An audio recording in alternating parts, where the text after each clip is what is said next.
This week, on the Myths and Legends podcast, we're continuing the story of Lancelot. You'll see why it's somehow not super creepy if your significant other picks your hair out of your comb and constantly smells it. Also, surprise, surprise, swords make terrible bridges. On the Creature of the Week, it's a super beautiful woman who will kill you with her morning breath.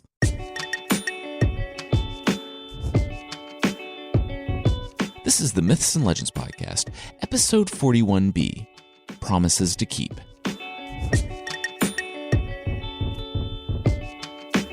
This is a podcast where I tell stories from folklore. Some are incredibly popular stories you think you know, but with surprising origins. Others are stories you might not have heard, but really should. This week, we're continuing the story of Lancelot, so if you haven't heard last week's episode, please listen to it first before starting this one. Previously on the podcast, Lancelot was basically kidnapped, but nicely, by the Lady of the Lake, whose name was Vivian, and he was raised in Vivian's magical underwater village until he was 18 and ready to leave for King Arthur's court to become a knight. After parting with Lancelot in Camelot, Vivian ran into Merlin, the whole reason she left Britain in the first place. When she was 12, he tried to pick her up with some magic tricks. He taught her almost all the magic he knew before she left. They met now almost 20 years later, and agreed to give it another shot. If he wanted to be with her, he only needs to meet her outside the Broceliad forest in 1 year. Before we begin, I just want to give a quick note on today's story. This is the first written story of Lancelot by Chrétien de Troyes in the 12th century. He was the same author that brought us the version of the Yvain story that I told. The issue, well, we aren't given any background as to where we are in Lancelot's story. Chrétien de Troyes hints at earlier versions, but we don't have them. The French Vulgate has the Lady of the Lake arrive at Arthur's court. A lot of things happen, and frankly, it's a bit of a shaggy dog story. Today's story happens eventually in the French Vulgate, but not right after Lancelot arrives at court. In Malory's Death of Arthur, today's story is a truncated version that happens much, much later. Basically, there doesn't appear to be any right answer as to when this story takes place. I want to tell it first, since it is the original Lancelot story, and pretty famous. So that's what I'm going to do.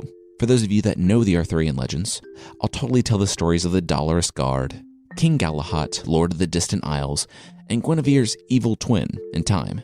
For those of you that are unfamiliar with the legends, know that this is the original Lancelot story, but there's no canon when it comes to the Arthurian legends, with every retelling being a bit different, and that the placement of this story is justifiable if a bit unorthodox. For those of you that I didn't lose with that digression, on with the show.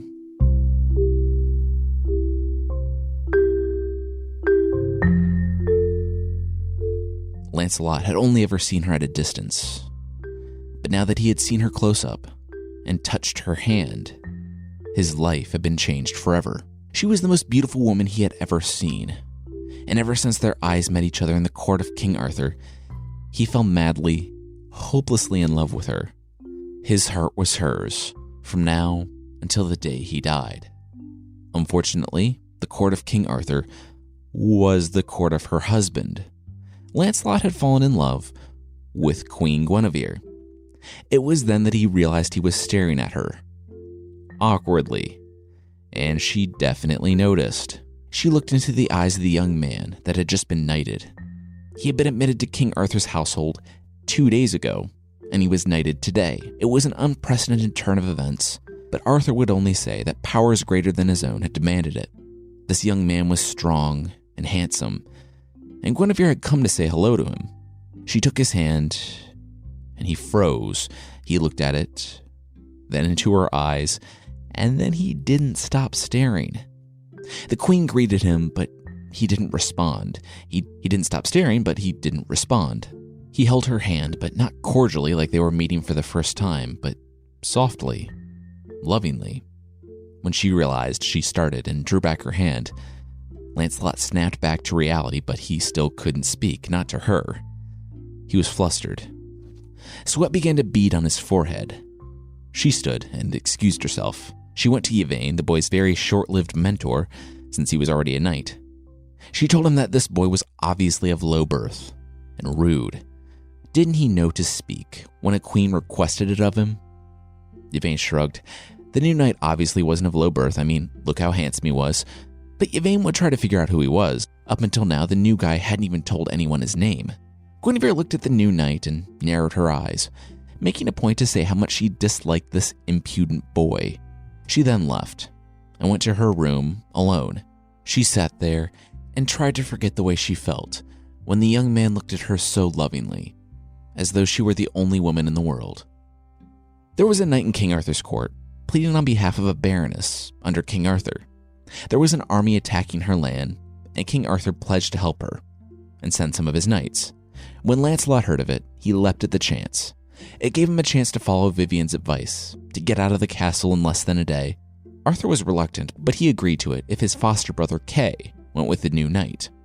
They gathered their things to go, but Lancelot knew that there was something he needed to do before he left. It hadn't ended well, to say the least, between him and the queen the last time they talked. He found her and knelt before her. A few of Guinevere's ladies-in-waiting commented on how handsome the knight was before she silenced them. Lancelot could speak to her now, and he wanted to apologize. He had been rude and brash the other day. She smiled and told Lancelot that he was so young. He could only be forgiven for such a misdeed. She grabbed his hand and pulled him to his feet. "Thank you, my lady," Lancelot said, still not quite looking at her. Then he added that he would like to be considered as her knight, if it was agreeable to her. "Of course it would be agreeable," she said.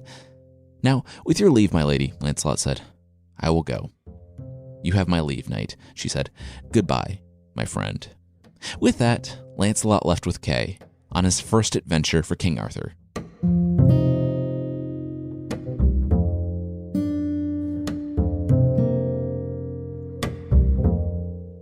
Nearly a year later, King Arthur was tipsy. In the nearly 20 years since he had taken the throne as a teenager, he had driven back the Saxons, beaten the totally real and historically accurate Western Roman Emperor, and he was happily married. Now he was pushing 36, and he figured he deserved a rest. He downed another goblet of wine and sat back, his head swimming in blissful stupor. Quickly, Arthur gets a lot of different treatments from a lot of different authors.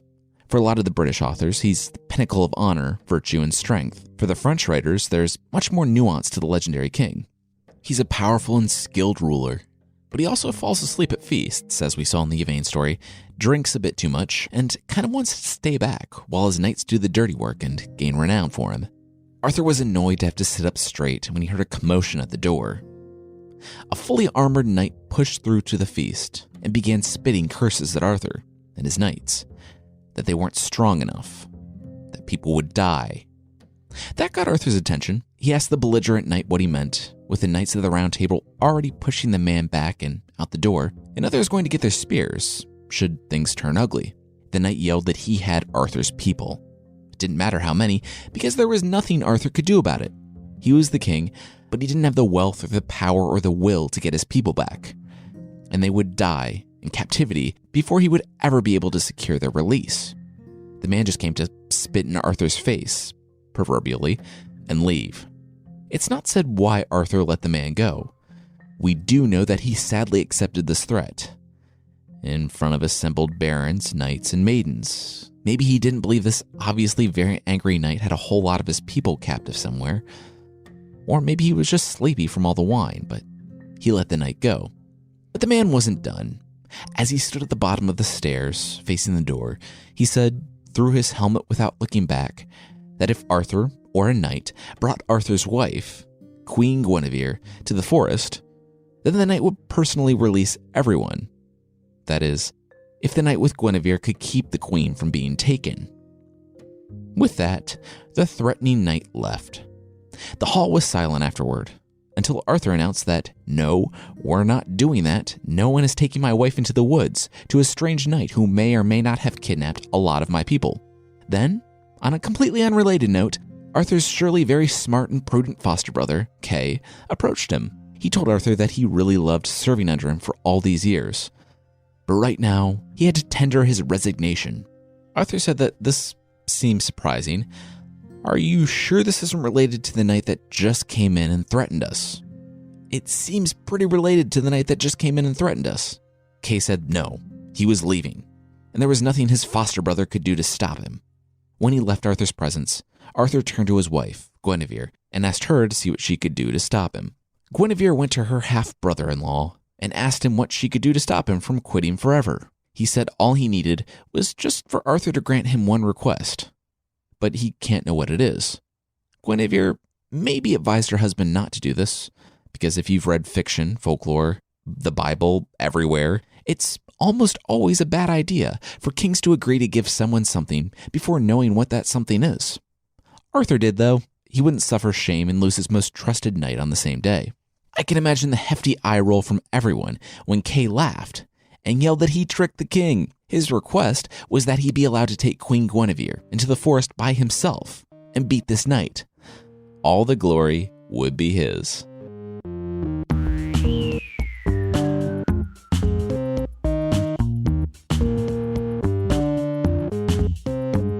And we'll see that the knight known for making brash, arrogant, and ill-advised decisions made a brash, arrogant, and ill-advised decision that he will almost immediately regret right after this. This week's episode is brought to you by Blue Apron. So if you're like me, you like cooking and eating, but you don't like meal planning, or going to the grocery store, or figuring out how to choose ingredients, or portioning ingredients, or finding out at the last minute that the recipe you found online was written by someone who knows less about cooking than you do.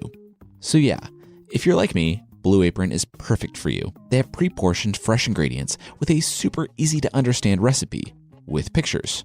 It's a great date night, but I've also made a few solo with a 2-year-old running around the kitchen and still knocked it out in the time they said it would take. This month, they have meals like chicken tinga tacos, which is not only fun to say, but I imagine is delicious, and a summer vegetable quinoa bowl. You can try 3 meals for free with free shipping by going to blueapron.com/legends. You will love how good it feels and tastes to create incredible home-cooked meals with Blue Apron. So don't wait. That's blueapron.com/legends. Blue Apron, a better way to cook.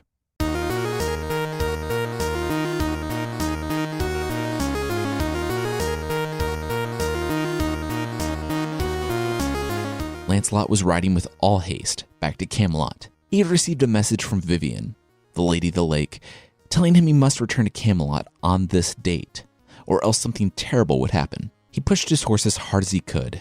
It was spotted with white, and Lancelot's spurs were bloody. But still, he pressed on. He barreled around a corner and saw Camelot in front of him, rising above the forest. It had been a year since he had been knighted and left, and since then he had been playing the knight-errant, going on adventures, righting wrongs, and gaining renown. He had stayed away from Camelot, partially because of the advice Vivian had given him, but mostly because of her. It wasn't honorable to be completely infatuated with your king's wife, to love her beyond all. The more he stayed away, the easier it would be to remain the good and pure knight. He didn't know why he needed to get back at this time, but the message from the Lady of the Lake was urgent. Though, as he got closer, he imagined the screaming just up ahead was a good indication that he was on the right track. He came to a fork in the road in the middle of the forest. One way led to Camelot, and the other away from it. Down the path that led away, he heard a scream. When he looked, he saw the woman he loved, Queen Guinevere, being shoved violently on a horse by a large knight. A few squires were binding what looked like Kay and throwing him atop another horse before the trio began riding away from Camelot. Lancelot gritted his teeth and directed his horse down that path, but the thing wouldn't move. It had stopped, and it was so exhausted that no force in this world could make it take another step. Lancelot cried out in frustration, and just as he did, he saw another knight and his squire riding from Camelot. He recognized the knight in an instant. It was Gawain. He had another warhorse with him. Good. Lancelot leapt from his spent steed, and he rushed to Gawain, telling him that he needed the horse. They had taken the queen. They needed to go after her. It probably would have helped for Lancelot to take his helmet off, or even to say that he was a knight of King Arthur's court. But he didn't. Instead, he just kept insisting that Gawain give him a horse. And if you're wondering, in the Middle Ages, horses were extremely expensive.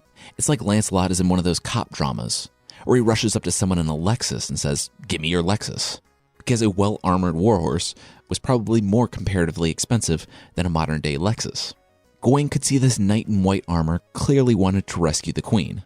He didn't know who it was, but it couldn't hurt to have help. looking down at the road Guinevere had been taken.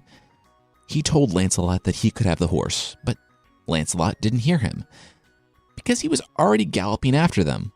He hadn't waited for permission. He was a knight of the Queen, and the Queen had been taken. He was going after her. Gawain swore and turned to his squire, telling him to go back to Camelot and get as many knights as he could muster. Queen Guinevere had been kidnapped, and he was going after her. With that, he spurred his own warhorse on, only minutes behind this strange white knight, to find his queen. When Lancelot, Gawain, and the squire departed, Lancelot's old horse collapsed there on the road and died of exhaustion.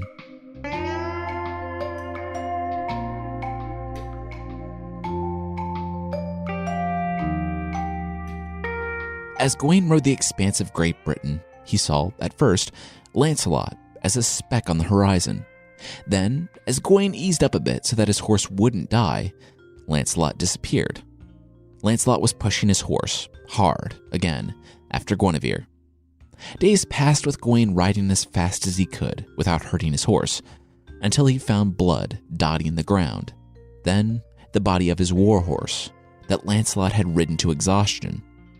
A mile or two down the road, Lancelot was jogging behind a cart, yelling at the driver, asking him if he had seen a knight riding by with a woman, who very much looked like she did not wish to accompany him. The driver was an evil dwarf, because of course he was, and he sneered. Yep, he had seen the Queen and the knight, and he knew exactly where they were going. Hop on, and the dwarf would take him there. Lancelot hesitated. Riding in a cart was bad. It was a symbol of shame. The cart was for criminals, people that had been convicted of theft, murder, or who had lost a trial by combat. They would be taken to the next town and shamed, maybe even tortured and executed. Lancelot wouldn't be, he was just hitching a ride, but the optics of it wouldn't look good. If he was seen riding the cart, everyone would assume he lost a fight, or was a murderer, or something terrible. Still, Lancelot's muscles burned, jogging along under the weight of the steel armor, mail, shield, and sword. If he didn't take the cart, he would be left alone on the road, and might never find Guinevere. He hesitated, and it took him 2 steps before jumping aboard the cart, next to the murderers and thieves. Gawain caught up with the cart, but since he still had his horse, he declined to enter. He talked with Lancelot, learned he was one of King Arthur's knights, but didn't learn his name because Lancelot didn't even know it yet. Gawain was content for them to both go after Guinevere together. Lancelot rode in the cart until reaching the next town, where crowds were gathered to see the criminals, speculating aloud whether this fancy knight would be flayed, hanged, drowned, or burned upon a fire of thorns, which is so painful and creative that it just had to come from the Middle Ages. Unfortunately for the people looking for some family-friendly medieval entertainment, this white knight would not be fantastically tortured. Lancelot jumped off the cart, and he and Gawain entered the castle. They found 2 maidens, who were happy to entertain the illustrious Sir Gawain, and not so happy to entertain the scum who rode in the cart. The knights tried to convince the women that Lancelot was an honorable knight, and they were successful insofar that the knights were allowed to stay the night, and continue their journey the next morning. So, I have to say that last week's story came from the French Vulgate, and this one comes from Chrétien de Troyes, the same writer who brought us the oh-so-logical Yvain story, the first one ever on this podcast. Chrétien de Troyes takes the story no less seriously than the writer of the French Vulgate, but the story gets away from him a bit. A lot of less than logical things happen. For instance, the women led Gawain and Lancelot to a room and showed them 3 beds. 2 are normal medieval beds, but the third offered every perfection one could ever wish for in a bed. And I'm quoting the text. These were the Middle Ages, so that probably just means that it's softer than normal hay and has fewer fleas. The women told the knights that they can't sleep in that really cool bed. In fact, bad stuff will happen to Lancelot for just thinking about sleeping in the really cool bed because he was a filthy, dirty, cart-riding knight. Gawain accepted this and slept in another bed, but Lancelot decided to tempt fate and sleep there anyway, because, hey, perfect bed. That night, a lance flew from the darkness at Lancelot as he was sleeping and scratched Lancelot's shoulder. Of course, it was a flaming lance and set a patch of the now formerly perfect bed on fire. Lancelot rolled over, grabbed the lance, and threw it back. He heard it clang on the floor across the room, figuring that, sure, it's safe to sleep despite him just putting out the fire on his bed, where someone was flinging weapons at him from the darkness. He went back to sleep. This particular story was not addressed. The next morning, Lancelot rose early and went to the window. Feeling the cool stone of the castle, he looked out over the rolling hills of Britain. He knew that she was out there, somewhere. He knew it was wrong to love her, that she was the way for the king and they could never be together. But he knew that he had to see her again. He couldn't get her face out of his mind. Then he realized that he couldn't get her face out of his mind because he was looking right at her face.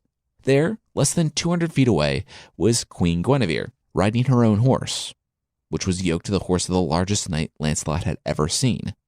The one, he learned from Gawain, who had kidnapped her. The pair was riding at the head of a funeral procession. And I have no idea whose funeral, it's not addressed in the text, but Lancelot's jaw dropped. And then he scrambled inside to Gawain, who saw it too.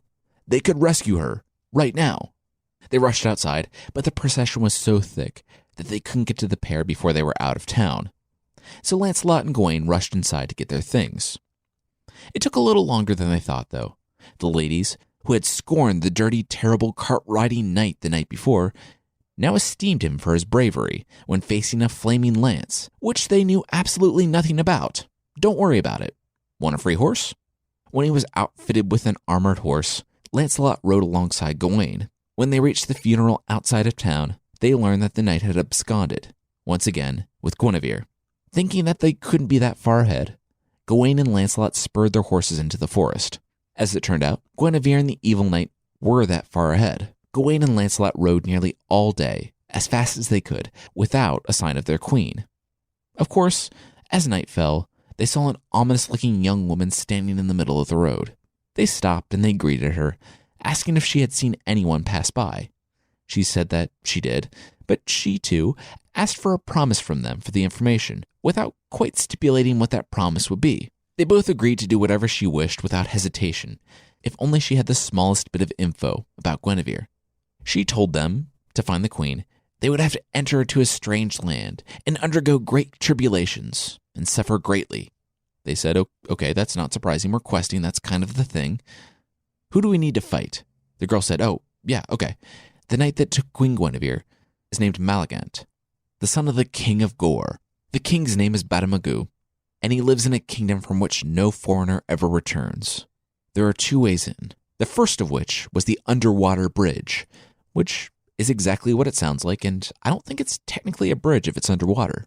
But anyway, the second is called the sword bridge, and no detail is given as to what it was, even though you can probably guess pretty easily what it was, only that they should not take the sword bridge. Even though it's faster, it's super dangerous. I mean, it's called the sword bridge. Lancelot said that he would take the sword bridge. It's faster, so it would get him to Guinevere faster. Despite them really not needing to part to take separate paths on this already dangerous quest, they parted. Gawain said goodbye to Lancelot and said that he would see Lancelot on the other side. With that, they rode down separate paths on the forking road, with the ominous child yelling that they owed her a favor. Guys?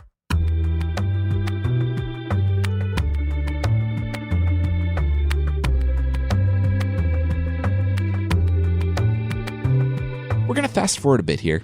Lancelot's journey to the sword bridge continued. He faced multiple angry knights guarding fords and other things along the way, and Lancelot rescued/escorted a few different women, one of which, for Lancelot to stay in her empty keep that night, demanded that Lancelot sleep with her. He, being in love with Guinevere and not wanting to strike something up with a woman who might fall so deeply in love with him that she never leaves his side, his words, obeyed the letter of the agreement, but not really the spirit, by actually sleeping next to her. And nothing else, much to her obvious frustration. Later on, a guy that she did not want to marry, but who really wished to marry her without her enthusiasm or consent, tried to abduct her, but Lancelot scared him off, leading to the knight and his dad following Lancelot to see how tough he was, and if they could fight him, and very honorably force this girl into marriage. And something that's almost stalker-level weirdness, Lancelot found a magnificent comb with some hair stuck in it. As it turned out, this comb belonged to Guinevere. Lancelot gave the ivory comb to the woman, but kept the hair, which he rubbed on his face and smelled way, way too much. Really, once is kind of too much. Anyway, as Lancelot traveled the land, he learned that it wasn't just a handful of captives that had been taken to the kingdom of Gore, but hundreds, and that it was well known as a magical and confusing place where, once a foreigner entered, they could never leave. It's supposedly on the island of Great Britain, but we aren't really told where this legendary kingdom resides. Then, something happened that I should make a bigger deal of, but I won't because it's odd and kind of a non sequitur. Lancelot learned his name, his lineage, and the fact that he will be the one to deliver this land. He stopped off to ask directions from a hermit monk living in a chapel in the middle of nowhere, and the monk took the White Knight down to the catacombs and showed him the not at all ominous future graves of his friends, like Gawain, Yvain, and others. Then he showed Lancelot the tomb of the one who would free this land, except that it was covered by a boulder. It had been here as long as the monk could remember, and the prophecy said that whoever could lift it would be the one to lie in the tomb, and he would see his name engraved on the stone, and he would also deliver the captives in the land. The White Knight, Lancelot, said, "Oh, the stone," and lifted the boulder with one hand. Almost as surprised as the monk, Lancelot saw in an instant that his name was Lancelot of the Lake, and that his original name had been Galahad, and that his father and mother had been King Ban and Queen Elaine of Benwick in modern-day France, the ones that had been deposed years ago by King Claudius. Lancelot learned his name and the names of his parents in an instant, and then slammed the stone back down before he thought the very curious monk could see. Shaking with excitement, the monk told Lancelot that you're him. You're the one who will deliver the captives from this land. But Lancelot didn't say one more word and rushed out to where his companion was waiting. The woman left him shortly after. She figured it was safe to go when she saw that the father and son knights had stopped following them. When they heard from the monk that he had lifted the boulder, they deemed that Lancelot was not someone to mess with, and went home. The woman went back to her keep, and probably continued to play the role of sleazy innkeeper.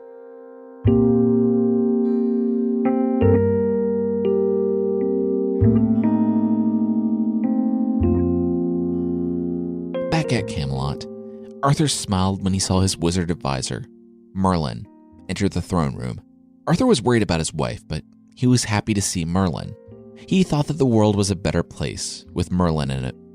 Merlin's power, the things he knew and the future he could see, comforted Arthur. Sure, he sometimes asked terrible things of the king, but only when they were necessary. Arthur knew that as long as Merlin was in his kingdom, things could never get too bad. "I'm going," Merlin said to him. That in itself wasn't news. Merlin came and went throughout Arthur's rule, sometimes just for days, but others weeks, and one time a year. But the look in his eyes, Arthur could see that this time was different. "And," Arthur said, "and this time I will not be coming back." Arthur shook his head. He didn't understand. Merlin had been with him his entire life. The wizard had even aided in his conception, but not in that way. Arthur felt tears welling in his eyes. There were a few moments in his life where he could feel the significance weighing on him. There was the time he drew the sword from the stone, the time when he accidentally committed incest and conceived Mordred, the time when he first sat at the round table, when he defeated the Western Roman emperor who absolutely existed, and now this. Arthur had been king for what was going on 2 decades, but Merlin had been advising kings for nearly 3 times that long. The British Isles looked the way they did, and Arthur had a kingdom because of Merlin. And now Merlin was going away? What would Arthur do now? I've always seen Merlin as more of a tough love type of wizard, like Gandalf to Arthur's mischievous hobbit. Maybe he thought that Arthur was a mostly honorable and strong king, and that he had the strength to face what would happen. Maybe he knew that Arthur couldn't learn any more from Merlin, and that the destruction that was coming his way would happen regardless of the wizard's intervention or planning. Maybe Merlin loved Arthur like a son, and it was too difficult to say anything of substance. "Yes," Merlin said, "this is the last time. Farewell. I commend you to God." With that, Merlin left Arthur's presence in Camelot for the last time. He didn't immediately go to Brittany. He still had a few days before the year was up, and he had one last person to say goodbye to. Throughout his many years on Earth, Merlin returned from time to time to Blaise. Way back in episode 6B, Blaise was the name of the priest who baptized Merlin when he was born, saving him from turning completely into a demon. Blaise raised him for God, and he was like a father to Merlin, protecting Merlin and his mother from the not-so-progressive crowds who would have burned Merlin's mother for the slight spiritual infraction of having a child out of wedlock with a demon. Merlin stopped by every so often and talked candidly with his old mentor, who had to be pushing 90 at this point. Merlin told his old mentor where he was going and what he was doing, how, for love, he was leaving Britain and all of his power and influence behind. He was going to go see about a girl. Blaise told Merlin not to go, that he could do so much more for God here. But Merlin wouldn't hear it. He had already devoted so much of his life to others. Now, he was going to follow his heart. Because at 60, he might not get another chance. Blaise took down the details of Merlin's life one last time, and the wizard hugged the old monk, who had saved his life and been like a father to him. And he left. The sun setting on his right, Merlin could see the cliffs overlooking the channel now. He could smell the sea air, hear the gulls. He felt 20 years younger, leaving the burdens of Britain behind him. He breathed deeply. Somewhere beyond the waters, Vivian would be waiting for him.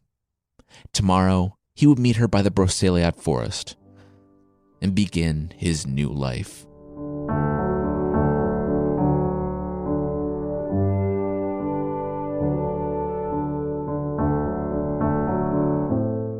Lancelot traveled throughout the land, his new name turning over in his mind. He liked it, and he wondered if Vivian had known the whole time. He fought more knights in battles, and things got more and more dangerous the closer he got to Gore. When he entered the land, he inadvertently freed many of the prisoners by taking out a whole garrison of people trying to stop him from getting to Guinevere. The woman he loved in front of him, and the din of battle from the freed captives behind him, he was an unstoppable force. Then he saw the bridge. The castle stood before him, on an island rising from the sea. Lancelot looked out from the jagged cliff that, other than the 50-foot chasm, was completely level with the island. The sea around the cliffs at the base was choppy and dangerous.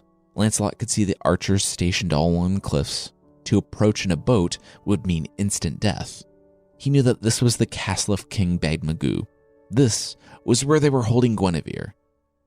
And there were only two ways: the still inaccurately named underwater bridge and the sword bridge right before him. Spanning the 50-foot gap was a single sword, with the hilt on Lancelot's side and the point on the side of the castle. Lancelot's heart beat quickly. He knew what he must do. He had to cross the sword bridge. The waves roared below, and Lancelot took off one of his gauntlets and felt the sword. It was a little slick, but it looked well made.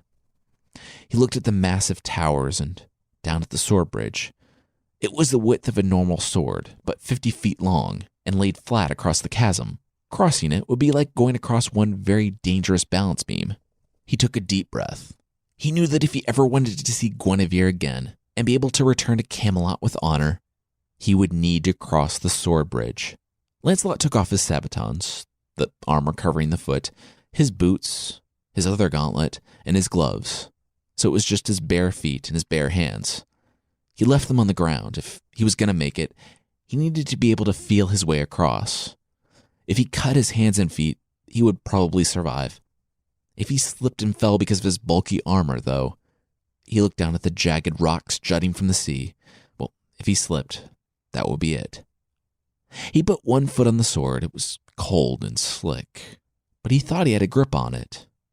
He put another foot out, and then he heard them. On the other side of the sword, chained and hungry, were two lions, both within a claw swipe of a person, if that person made it across.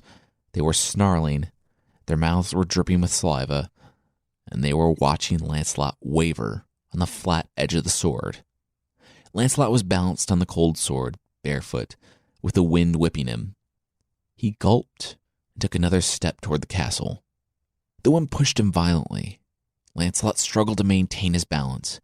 He put one bare foot in front of the other, feeling gingerly for each step.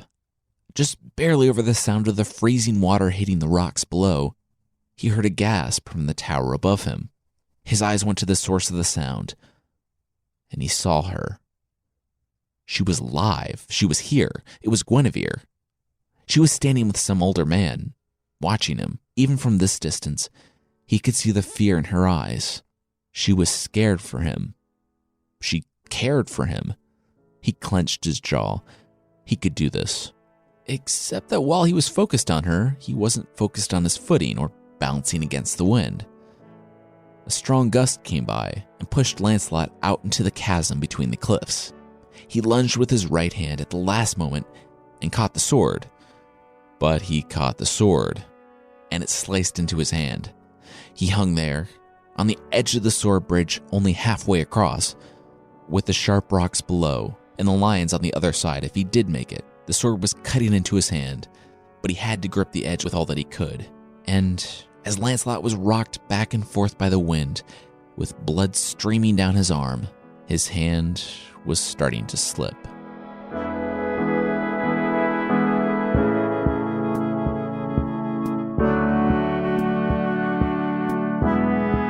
And that's where we're going to leave it for this week, with a literal cliffhanger ending. Next week, we'll finish this first story of Lancelot and see how everything ends up between Merlin and Vivian. I want to say thanks to Lewis Brett, Nutkin MB, Blackster BMW, Caddy S76, Pentastic, Ryo622, Anglophile79, Zach Aurori, Pitmick32, Alan Compton, Emily, Arjun Chiswick, Mordecai 001, John R., Guy with a Passport, Spaffy Cakes, Daydream Fairy, Colorful Misfit, Zevi 1975, Magyar Birdie, Teresa and Kyle, Nick J. Koch, Nick Willow T, and London Bus Listener 75 for the reviews on iTunes. Thank you all so much. I love the feedback and I really appreciate it. If you'd like to leave a review, iTunes is the best place. I read every one of them and do take the feedback to heart. You can find it on iTunes or the podcast app at itunes.mythpodcast.com. Also, there's a membership thing on the site. For less than the price of an iPhone case with a fake piece of fried chicken attached to it, you can get extra episodes, ad-free versions of this exact show, and source pack ebooks that won't make people think you always have an extra crispy piece of chicken on hand. Really, I don't get this one. People say that it makes a great phone stand or handle, but why not just get a phone stand or handle and not an extra greasy looking one?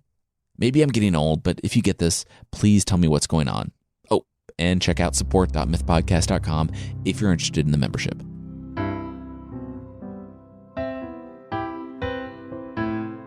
The creature this week is the Corrigan. They are from an island in the British Sea. They are creatures that are no more than 2 feet tall, but are strikingly beautiful and have really great hair that they wrap around their bodies for some reason. They sometimes have wasp-like wings, and they wear a veil.